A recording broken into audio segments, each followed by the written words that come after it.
All right, let's dive into something pretty wild today. We're going to look at life, but not as a journey or a test or any of that. We're going to look at it as a game. Let's break down the rules of the game of life. So let's just start with this one big idea. Just for a minute, what if everything you're going through, everything you feel and think, is all part of a game you actually chose to play? To get our heads around this, let's set the scene. Imagine you're at some kind of cosmic ticket counter.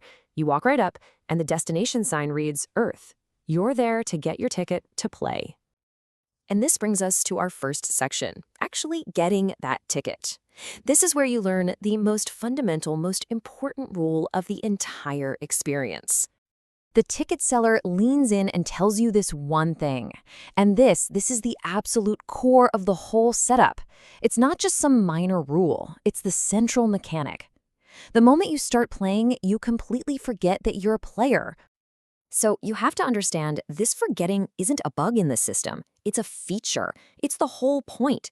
The game is all about duality. It runs on comparison. Good versus bad, right versus wrong, me versus you. And for you to truly experience that, to really feel it, you have to believe it's all 100% real. Okay, so you've accepted the number one rule. You're gonna forget. Now you need a character to play as. But in this game, you don't get to customize it from the ground up. Nope, one is assigned to you. This character is called the avatar. It's your physical body. It's the vehicle you'll use to navigate the game world. And it comes fully equipped, totally kitted out with all the hardware you'll need. Senses to perceive the world, emotions to feel it, and a powerful, deep-seated drive to survive. Now, your avatar comes with some very important pre-installed software, the mind. And here's a really critical distinction we need to make. The mind is not you, the player. Think of it more like the operating system that allows you to interact with the game. And this operating system has some pretty powerful default settings that are always running in the background. It tends to think in straight lines, it's constantly comparing and judging everything, and it's terrified of being deleted, which is what we call death. It's also hardwired to look for approval and belonging on the outside, and it almost always operates from a sense of scarcity, of not enough. This software basically shapes every single choice the avatar makes. On top of all that, there's this fascinating subprogram called DNA. And in this model, it's not just biological, it's informational. It literally downloads legacy data from your avatar's family line. We're talking ancestral fears, deep family beliefs, emotional patterns. So you start the game with a whole history you don't even remember having. So you've got your hardware, the avatar, and your internal software, the mind. But the programming doesn't stop there. Oh no. Next up, we've got the external rules, the ones that come from the game world itself. One of the most powerful modules in this game world is what the source material calls the religion module. It's not mandatory, but it's pretty much everywhere you look. Its main function within the game is to get you to transfer your power to some kind of outside authority. It teaches you to ask for permission, to obey, to wait for salvation, and it's great at explaining the game, but only from inside the game.